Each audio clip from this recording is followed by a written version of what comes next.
Hello and welcome. Today I'm going to show you how to plaster walls in Project Zomboid. To plaster walls, you must have high-tier, player-built wooden walls, specifically level 3 wooden walls, because only the strongest wall types support plastering. You also need to be high enough in carpentry, typically carpentry 5 or higher for the plaster recipe. Next, gather plaster materials.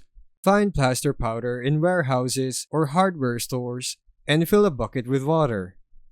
Combine the plaster powder with the water in the bucket to make a bucket of plaster.